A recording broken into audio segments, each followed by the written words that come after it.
بنائے۔ عزیزان محترم، آج کا دن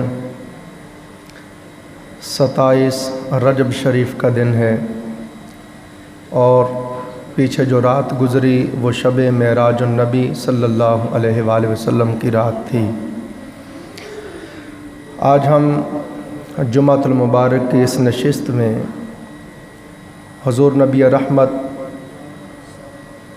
سیاہ لامکاں، محبوب کبریا، امام الانبیاء حضرت محمد مصطفیٰ صلی اللہ علیہ وآلہ وسلم کو جو اس رات معراج پر بلایا گیا، اس کی علماء نے بہت حکمتیں بیان کی ہیں۔ آج کی نشست میں ہم صرف 2 حکمتوں کو بیان کریں گے کہ آقا علیہ السلام کو اللہ پاک نے سوئے لا مکان مالا اعلیٰ میں اپنے حضور کیوں بلایا۔ سب سے پہلی حکمت صاحب معرج النبوت امام کاشفی رحمۃ اللہ علیہ بیان فرماتے ہیں کہ حضور نبی اکرم صلی اللہ علیہ وآلہ وسلم کی یہ شان پاک ہے کہ قیامت کے دن سب سے پہلے اذن شفاعت کی اجازت سرکار دو عالم صلی اللہ علیہ وآلہ وسلم کو ملے گی، اور سب سے پہلے در شفاعت سرکار دو جہاں صلی اللہ علیہ وآلہ وسلم کھولیں گے۔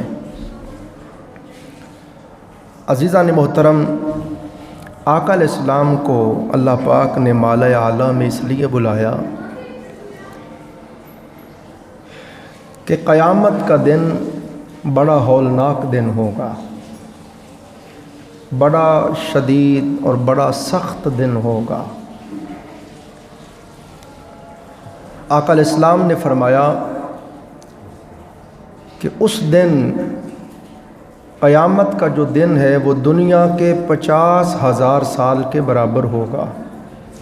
دنیا کے 50,000 سال کے برابر ہوگا قیامت کا دن، اور اس ایک دن میں ہی ازل سے لے کے ابد تک سب کا حساب کتاب ہوگا۔ جنتی جنت میں جائیں گے، دوزخی دوزخ میں جائیں گے۔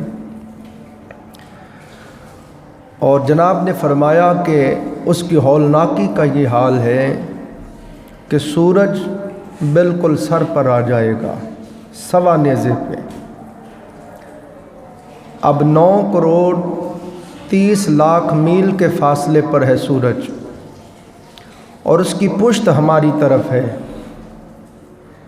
اور مئی جون میں آپ دیکھیں گرمی کا کیا حال ہوتا ہے، ہم سب جان بلب ہو جاتے ہیں گرمی سے، مگر اس دن 9 کروڑ 30 لاکھ میل کے فاصلے پر نہیں ہوگا،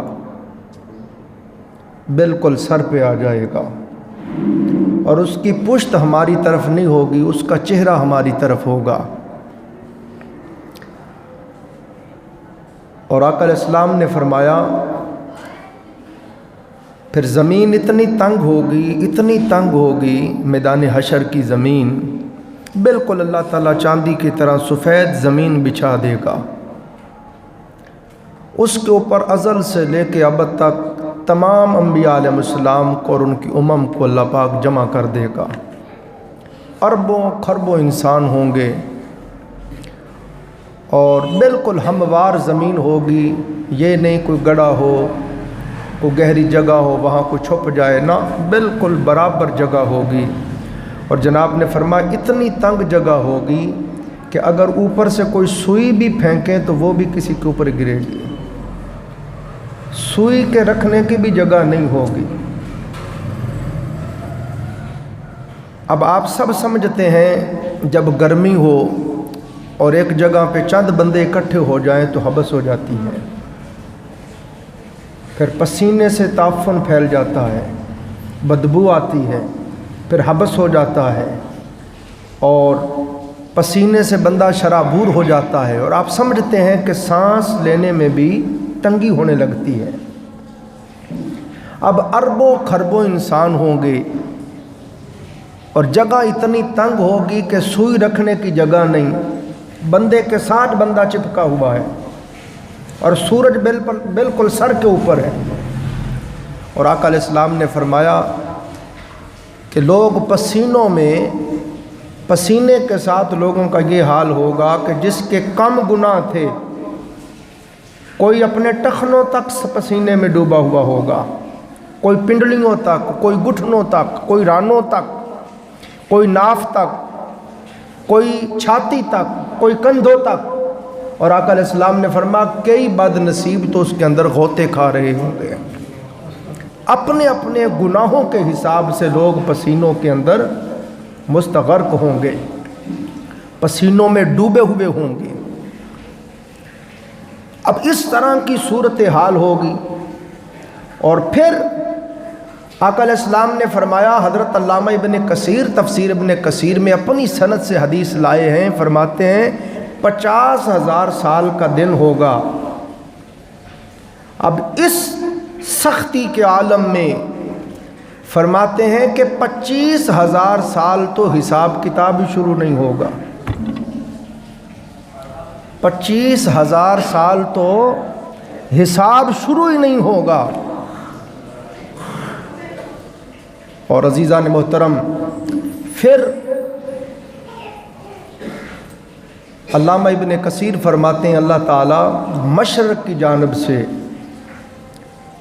زمین کے اندر سے بیل کے ناک کے نتھنے کے برابر، بیل کے ناک کے ایک سوراخ کے برابر، ناک کے ایک نتھنے کے برابر زمین کے اندر اللہ سوراخ کر دے گا۔ جب اللہ سوراخ کرے گا اپنی قدرت سے تو اس سے دوزخ کی آگ شعلہ زن ہوگی۔ اب اوپر سے سورج کی تپش، نیچے سے بندوں کی گرمی، دلوں میں خوف خدا کی آگ، اور اب جب وہ سوراخ دوزخ کے اندر سے اللہ کرے گا اور آگ شعلہ زن ہوگی تو اس کی تپش کا یہ عالم ہوگا کہ فرمایا مشرق کی جانب اللہ پاک وہ بیل کے ناک کے نتھنے کے برابر دوزخ کا سوراخ کرے گا، اور وہ اتنے سے سوراخ سے اس طرح آگ نکلے گی، اس کی تپش کا یہ عالم ہوگا کہ وہ مشرق کی جانب ہوگا سوراخ اور شعلہ آگ کا، مگر جو مغرب میں ہوں گے اس کی گرمی سے ان کے دماغ کھول رہے ہوں گے۔ اس کیفیت میں آقا علیہ السلام نے فرمایا شیخ الانبیاء، جد الانبیاء، خلیل الرحمن ابراہیم علیہ السلام کانپتے ہوئے گھٹنوں کے بل گر پڑیں گے، عرض کریں گے میرے مولا میں کسی کی بات نہیں کرتا، بس مجھے چھوڑ دے۔ جناب سیدنا عیسیٰ علیہ السلام کانپتے ہوئے گھٹنوں کے بل گر پڑیں گے اور کانپتے ہوئے لرزہ بر اندام داور معاشر کے حضور عرض کریں گے اے مالک و مولا میں اپنی ماں مریم کی بات بھی نہیں کرتا، بس مجھے چھوڑ دے۔ یہ کیفیت ہوگی میدان حشر کی کہ پیغمبر بھی تھر تھر کانپ رہے ہوں گے، ہر کوئی لرزہ بر اندام ہوگا، ہر سو نفسی نفسی کی پکار ہوگی۔ انبیاء رسل عظام وہ بھی رو رو کے کہہ رہے ہوں گے ہائے میری جان، ہائے میری جان، ہائے میری جان۔ یہ بخاری شریف پڑھ رہا ہوں۔ اب آپ دیکھیں 25,000 سال اس کیفیت میں گزر جائیں گے۔ آقا علیہ السلام نے یہ ساری باتیں سمجھائی ہیں۔ سرکار نے فرمایا قیامت کے دن کی گرمی اگر سمجھنی ہو، محسوس کرنی ہو تو دنیا میں مئی جون کی گرمی کو دیکھا کرو۔ ماں دوزخ کی تکلیفوں کو سمجھنا ہو تو دنیا کی تکلیفوں کو دیکھا کرو۔ دنیا میں جب کوئی تکلیف آئے تو سوچا کرو یہ تکلیف برداشت نہیں ہو رہی، جہنم کی تکلیفیں کیسے برداشت ہوں گی۔ دنیا میں جب کوئی راحت ملے، لذت ملے، مسرت ملے، خوشی ملے تو فرمایا سوچا کرو یہ فانی دنیا کی لذتوں اور مسرتوں کا یہ حال ہے، نعمتوں کا لذتوں کا یہ حال ہے، جنت کی لذتوں نعمتوں کا کیا حال ہوگا۔ اب عزیزان محترم یہ والی کیفیت میں لوگ سارے کے سارے جمع ہو کر مومن بھی اور کافر بھی، مومن و کافر سب جمع ہو کر ابو البشر جناب سیدنا آدم علیہ السلام کے پاس آئیں گے اور آ کے کہیں گے حضور آپ ہمارے بابا جان ہیں، دیکھیں ہمارا کیا حال ہو رہا ہے، آپ کو اللہ رب العزت نے بڑی عزتوں سے نوازا، اللہ نے آپ کو اپنے ہاتھوں سے بنایا، اللہ نے آپ کے اندر اپنی روح پھونکی، اللہ نے آپ کو فرشتوں سے سجدہ کروایا، اللہ نے آپ کو اپنی خلافت و نیابت عطا کی، اللہ نے آپ کو علم کی دولت سے سرفراز فرمایا، بڑی نعمتوں سے بڑی عزتوں سے اللہ نے آپ کو سرفراز کیا، آپ ابو البشر ہیں، ہم سب کے آپ باپ ہیں، آپ دیکھیں آپ کی اولاد کا کیا حال ہو رہا ہے، اللہ کے دربار میں چلیں ہماری سفارش کریں چل کے کہ یہ میدان حشر سے تو جان چھوٹ جائے، اس گرمی سے اس مصیبت سے تو جان چھوٹ جائے، سامنے رب العالمین کا دربار لگا ہے، رب العالمین اپنے عرش عظیم پہ تشریف فرما ہے، اللہ کی ذات پورے اجلال کے ساتھ پوری ہیبت اور جلال کے ساتھ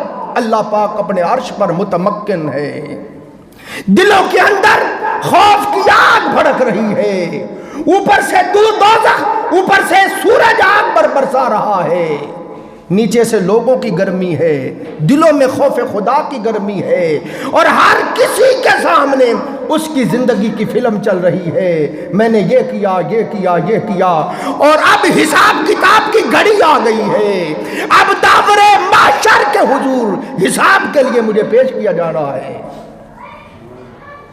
اس کیفیت میں اب یہ ساری باتیں سرور کائنات صلی اللہ علیہ وسلم نے خود بتائی ہیں، سرکار فرماتے ہیں کہ سب سارے آدم علیہ السلام کے پاس جب جائیں گے تو آدم علیہ السلام اپنی اجتہادی خطا کو یاد کریں گے، نبی سے خطا نہیں ہوتی جس طرح ہم قصدن گناہ کرتے ہیں، پیغمبر سے ایسے گناہ نہیں ہوتا، پیغمبر سے بھول ہو سکتی ہے، جس طرح آدم علیہ السلام درخت کے قریب گئے تو اللہ نے فرمایا فَنَسِيَ وَلَمْ نَجِدْ لَهُ عَزْمًا، آدم علیہ السلام کا ارادہ نہیں تھا، وہ بھول گئے، اور بھولنا بندے کے اختیار میں نہیں ہے، بھولنا بندے کے اختیار میں، کسی کے اختیار میں بھولنا، تو بھول اللہ کی طرف سے ہوتی ہے، اس میں مصلحت ہوتی ہے، اللہ اپنے پیغمبر کو بھلاتا ہے، اللہ نے زمین کو بسانا تھا، ابھی تو آدم علیہ السلام بنے ہی نہیں تھے، وہ پہلے فرما رہا تھا انی جاعل فی الارض خلیفہ، میں زمین کے لیے اپنا خلیفہ بنانے لگا ہوں، تو آدم علیہ السلام تو ابھی بنے ہی نہیں، اللہ پہلے فرما رہے زمین کی خلافت اور نیابت اس کو عطا کروں گا، تو یہ تو اس نے مالک نے بے نیاز نے بہانہ بنایا، خود ہی کہا اس درخت کے قریب نہیں جانا، خود ہی بھلا دیا، اور جب بھول گئے تو پھر کہا کیوں گئے ہو، چلو اب نیچے چلو، تو زمین پہ اتار دیا، چونکہ زمین کو اللہ نے آباد کرنا تھا، اس کی مصلحت ہی یہی تھی، اس کی منشا ہی یہی تھی، ازل سے اس کا پروگرام ہی یہی تھا کہ آدم علیہ السلام کو زمین پہ بھیجوں گا، پھر آگے حوا کے ساتھ ان کا نکاح ہوگا، پھر آگے اولاد چلے گی، پھر قیامت تک۔ پھر مفسرین فرماتے ہیں آدم علیہ السلام بہت روئے، بڑا گڑ گڑائے، بڑی آہو بکا کی، بڑی معافیاں مانگی، درختوں کے ساتھ لپٹ جائیں، فرشتے اس درخت سے چھڑوائیں اگلے سے لپٹ جائیں، اس سے چھڑوائیں اگلے سے لپٹ جائیں، روئے کہ باری تعالیٰ میں نہیں جاتا، مجھے اپنے حضور سے دور نہ کر، میں ہجر اور فراق میں مر جاؤں گا۔ فرما آدم نہیں، جانا ہی پڑے گا، تیری پشت کے اندر جہاں انبیاء علیہ السلام ہیں، رسل عظام ہیں، متقین صالحین ہیں، وہاں تیری پشت کے اندر یزید بھی ہے، فرعون بھی ہے، قارون بھی ہے، شداد بھی ہے، حامان بھی ہے، کفار نافرمان بھی ہے، چلا جا زمین پہ تاکہ جو گناہگار ہیں نیکوکار ہیں سب کو تو زمین پہ اتار دے، اور اس کے بعد تیرے ساتھ وعدہ، اور تجھے اور تیری سال اولاد کو واپس جنت میں بلا لوں گا، اور کافروں کو وہیں سے 7 زمینوں کے نیچے دوزخ میں ڈال دوں گا۔ تو عزیزان محترم آدم علیہ السلام سے اجتہادی خطا ہوئی. اجتہادی، یہ لفظ یاد رکھیں، بار بار کرو، اجتہادی خطا. جب بندہ اپنی سمجھ اور علم کے مطابق کوئی بات کرتا ہے یا عمل کرتا ہے، وہ سمجھتا ہے اپنے علم کی روشنی میں کہ یہ صحیح ہے، مگر وہ ہوتا غلط ہے، تو اس پر اللہ تعالیٰ معاف فرما دیتا ہے. پتہ ہے تو نے اپنی سمجھ اور علم کے مطابق اپنی طرف سے تو صحیح کیا تھا، تیری کوشش تھی، تیری سمجھ تھی. یہ الگ بات کہ تیری کوشش، تیری سمجھ، تیرے علم کے مطابق بات غلط ہو گئی، مگر تیری نیت صحیح تھی. جاؤ اس اجتہادی خطا پر ہم معافی دیتے ہیں. تو یہ بات سمجھ گئے آپ کہ اللہ تعالیٰ کی اس میں مصلحت تھی جو آپ کو بھلایا گیا. اب آدم علیہ السلام کے پاس جب ساری اولاد آدم روئے گی، گڑ گڑائے گی، آہو بکا کرے گی کہ آپ چلے اللہ کے دربار میں، تو آپ رو کے کہیں گے اذهبوا الی غیری، میرے بس کی بات نہیں ہے، کسی اور کے پاس جاؤ. آج میرا رب اتنا غصے میں ہے، اتنا جلال میں ہے، اتنا ہیبت میں ہے، نہ اس سے پہلے کبھی اتنا غصے میں تھا، نہ غضب میں تھا، نہ جلال میں تھا. میں ڈرتا ہوں کہیں تمہاری سفارش کے لیے جاؤں خود نہ پھنس جاؤں. میرا رب مجھ سے سوال نہ کر لے کہ اے پیارے آدم آپ کیسے ان کی سفارش کرتے ہیں، شفاعت کرتے ہیں. آپ تو خود، آپ کو ہم نے منع کیا تھا وَلَا تَقْرَبَا هَٰذِهِ الشَّجَرَةَ، اس درخت کے قریب نہ جانا، مگر آپ چلے گئے. مجھ سے یہ اجتہادی خطا ہوئی، بھول ہو گئی مجھ سے کہ میں اس درخت کے قریب چلا گیا. اب میں ڈرتا ہوں کہیں اس پر اللہ میری گرفت نہ فرما لے. تم نوح علیہ السلام کے پاس جاؤ، وہ اللہ کے بڑے جلیل القدر نبی ہیں. سب سے پہلے اللہ نے ان کو شریعت عطا فرمائی، اور 950 سال وہ تبلیغ کرتے رہے، اللہ کے لیے اذیتیں سہتے رہے، اللہ کے لیے تکلیفیں سہتے رہے. 950 سال تک وہ علم حق بلند کرتے رہے. ان کے پاس جاؤ. جب ان کے پاس جائیں گے تو وہ بھی کہیں گے اذهبوا الی غیری، کسی اور کے پاس جاؤ، میرے بس کی بات نہیں ہے. جتنا رب آج غصے میں ہے کبھی بھی نہیں تھا. اور آپ بھی اپنی اجتہادی خطا کو یاد کریں گے کہ آپ 950 سال تک اپنی امت کو سمجھاتے رہے، بلاتے، دعوت حق دیتے، دعوت توحید دیتے. وہ سارے جمع ہو جاتے، آپ کو مارتے، پیٹتے، اوباش لڑکوں کو پیچھے لگا دیتے، مار مار کے لہو لہان کر دیتے، اتنا مارتے کہ آپ غش کھا کے بے ہوش ہو کے گر جاتے. وہ اپنی طرف سے سمجھتے کہ یہ مر گیا. وہ چلے جاتے، اللہ جبرائیل علیہ السلام کو بھیجتا، وہ پھر آ کے پر پھیرتے، سب تکلیف ختم ہو جاتی، وہ پھر کھڑے ہو جاتے، پھر آرڈر ہوتا پھر جاؤ، پھر جا کے تبلیغ کرو. 950 سال تک تبلیغ کی. آخر آپ ہار گئے. عرض کی فَدَعَا رَبَّهُ أَنِّي مَغْلُوبٌ فَانْتَصِرْ، بس دعا کی ہے میرے رب میں مغلوب ہو گیا ہوں اور تو میری مدد فرما. اتنا سمجھایا، اتنا سمجھایا. بس جب آپ نے بد دعا کی تو اللہ کی طرف سے عذاب آ گیا. ایک تندور ابل پڑا، پانی نکلتا چلا گیا، نکلتا چلا گیا، مختصر سب کچھ ڈوب گیا. بس وہی بچے جو آپ کے ساتھ آپ کی کشتی میں سوار تھے. جب سب لوگ سیلاب آیا، سب ڈوب گئے، وہی بچے جو آپ کے ساتھ تھے کشتی میں، اور پانی پھر خشک ہو گیا. پھر اللہ پاک نے فرشتوں کو بھیجا، جاؤ نوح علیہ السلام کو جا کے برتن بنانا سکھاؤ. تو مٹی کے برتن، جو کمہار نہیں بناتے، مٹی کے برتن بنانے آپ کو سکھائے.